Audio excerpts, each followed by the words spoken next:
Hello, everybody. We are back to doing social studies. So, our next magazine is Jefferson, Thomas Jefferson. So, our first video, we're going to read pages 2 through 7. The next video, pages 8 through 13, and then finally 14 through 17. So, please go grab your copy of the magazine so that you can open it up and follow along as I read. Pause this video if you need to go grab it. Otherwise, let's get started. Let's take a look at the cover. Beautiful painting or drawing of Jefferson. It says how to write 2 letters at once. It says he made sense of the dollar. Interesting.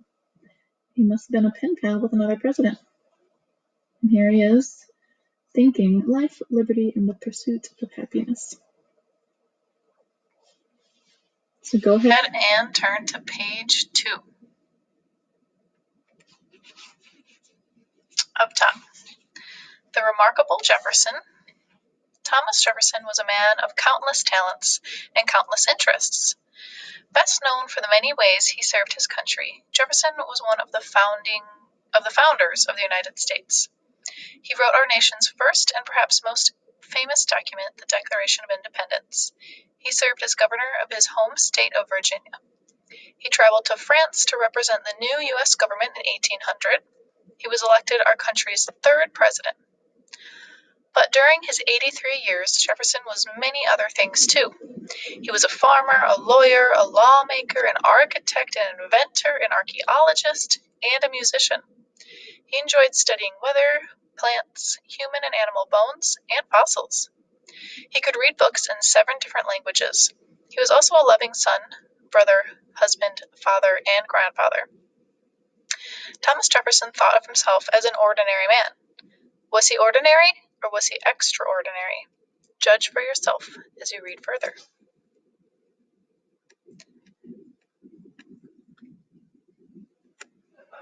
Page 3, let's go ahead and look at this picture of him. The caption reads, "This picture of Jefferson hangs in the White House. It was painted by Rembrandt Peale in 1800 and is one of the most admired portraits of Jefferson." Here we have the nickel. Want a good look at Thomas Jefferson? His face may be closer than you think. In 1938, the U.S. government put Jefferson's face on the side of the nickel coin and his beloved home, Monticello, on the other. I didn't know that was his home on the other side. All right, this image has this caption. The nation's capital, Washington, D.C., is home to this well-known memorial to Jefferson. A memorial is something made to remind us of a person or event. Here, a 19-foot-high bronze statue of Jefferson stands in the middle of a Greek-style temple overlooking the tidal basin of the Potomac River. The building honors the Greek and Roman architecture that Jefferson admired. He helped make both types of architecture popular in the United States. And the image up in the corner. During his lifetime, Jefferson's face was a popular image on plates and pictures. People who admired him and his politics bought them to show they agreed with his views. Shown here is some of the china dishes Jefferson used in the White House. How funny to have his face on your plates. And now the picture spanning both pages 2 and 3 might be familiar to you. It's Mount Rushmore, where the heads of Thomas Jefferson, here, George Washington, Theodore Roosevelt, and Abraham Lincoln are carved in stone. So let's read that caption. At Mount Rushmore, in the Black Hills of South Dakota, Jefferson's face can be seen from miles away, along with the faces of 3 other presidents. It was carved out of granite with jackhammers and dynamite by sculptor Gutzon Borglum. He started in 1927 and worked on the project for 14 years. Borglum died when the sculpture was almost complete. His son, Lincoln, finished the work in 1941. I did not know that. How cool. All right, let's turn to pages 4 and 5. Looks like we're going to learn about Jefferson's early life. Top of page 4 and 5, actually. From an early age, Jefferson lived by this advice, which he later gave to his daughter. It is wonderful how much may be done if we are always doing. Even as a young boy, Tom Jefferson was always doing. Born on April 13th, 1743, at Shadwell, his family's farm in Virginia, Tom spent his early years exploring the world around him, often with his older sister Jane. Both were smart, lively, and curious. In all, Tom had 5 sisters and 1 brother. His father, Peter Jefferson, was a self-educated farmer and surveyor. His mother, Jane Randolph Jefferson, was the daughter of a wealthy Virginia landowners. Young Tom sometimes went with his father on surveying trips. As Peter worked, Tom learned to survey, or map and measure, the land. When Tom was 14 years old, his father died. As the oldest son, Tom became head of the household. In 1760, he moved to Williamsburg, Virginia, to attend the College of William and Mary. His first months there were filled more with fun than with study, but in time he became a serious, hard-working student who made just about every minute count.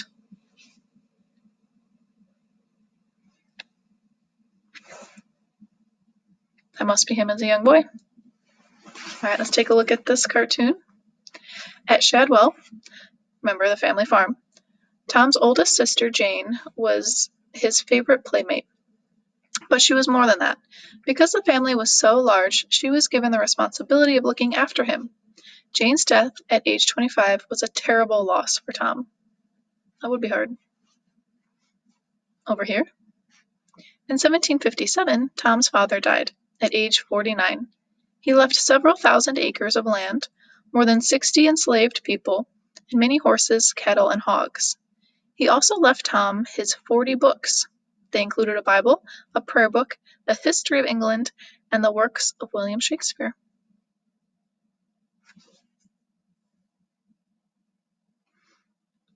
Remember, America wasn't a country yet. They're living in the colonies. On this photo here, it says, Tom studied at this schoolhouse in Tuckahoe, 15 miles from Shadwell. Later, he had a tutor, or a private teacher. Tom spent hours practicing his penmanship, dipping his quill pen into a small ink bottle. It's such a small schoolhouse. All right, top of page 5.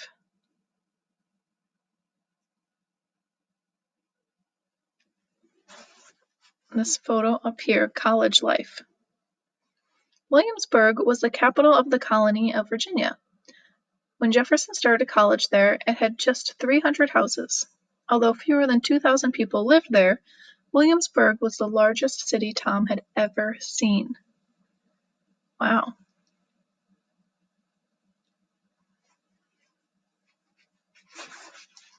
This image here.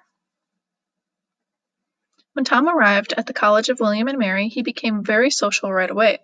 He went to fox hunts, horse races, plays, and balls at the Raleigh Tavern.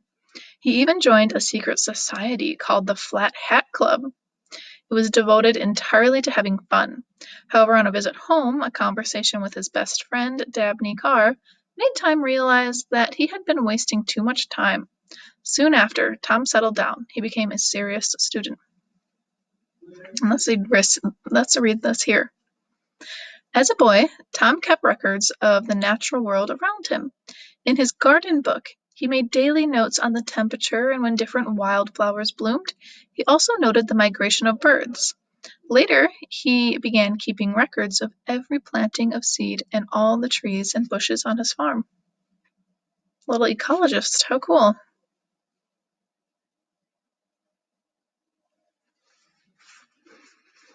This image Tom was a good singer. He also was an expert violinist.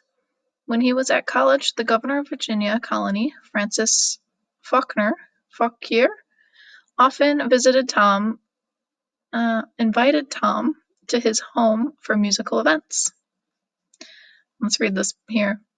Here are a few of the rules that students in Williamsburg schools were expected to follow strictly.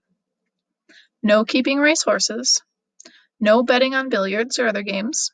No cards or dice. No lying, swearing, or cursing. What do you think about those rules? Let's read about his post-college life after college. After graduating from college in 1762, Tom decided to stay in Williamsburg. He studied in the law office of his friend George Wythe. 5 years later, he took an exam and began practicing law. Over here at this image. On New Year's Day, 1772, when he was 29 years old, Jefferson married a young widow, Martha Wayles Skelton. He brought her to live at Monticello. One thing the couple shared was a love of music. Martha often played the harpsichord, while Jefferson played his violin. To read about his married life. The couple had one son and 5 daughters, but only 2 of their children lived to adulthood. Martha left, who was called Patsy, and Mary, who was later known as Maria. As often happened at the time, the Jefferson children died of such common childhood illnesses as whooping cough.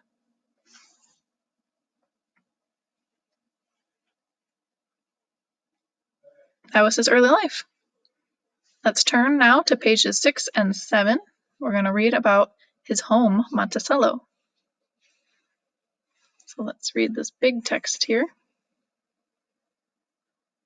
Monticello. Jefferson once said, "Architecture is my delight, and putting up and pulling down one of my favorite amusements." As we shall see, he really meant it. Jefferson spent 40 years building and rebuilding his home. He named it Monticello. Monticello? Maybe it's pronounced Monticello, which in Italian means little mountain.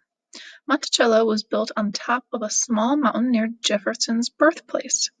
Jefferson began work on Monticello in 1768. He didn't stop until a few years before his death.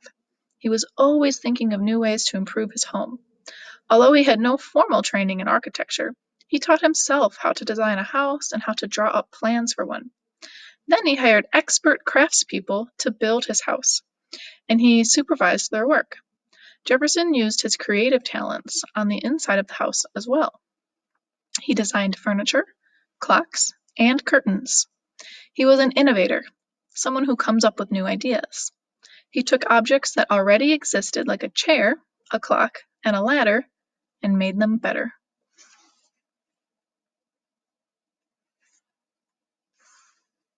Let's start at the top of page 6 here.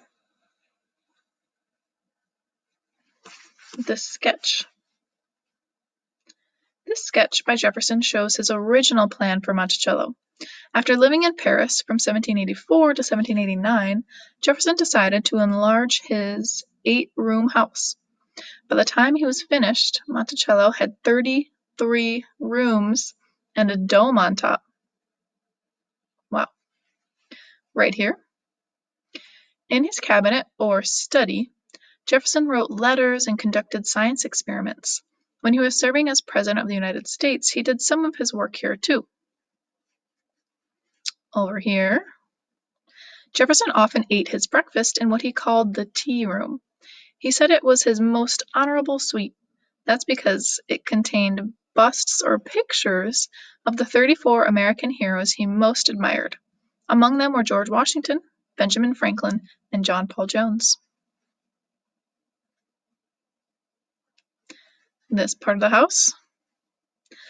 On the south end of the first floor, Jefferson had several rooms where even his family was rarely allowed. These included his bedroom, study, and book room, or library.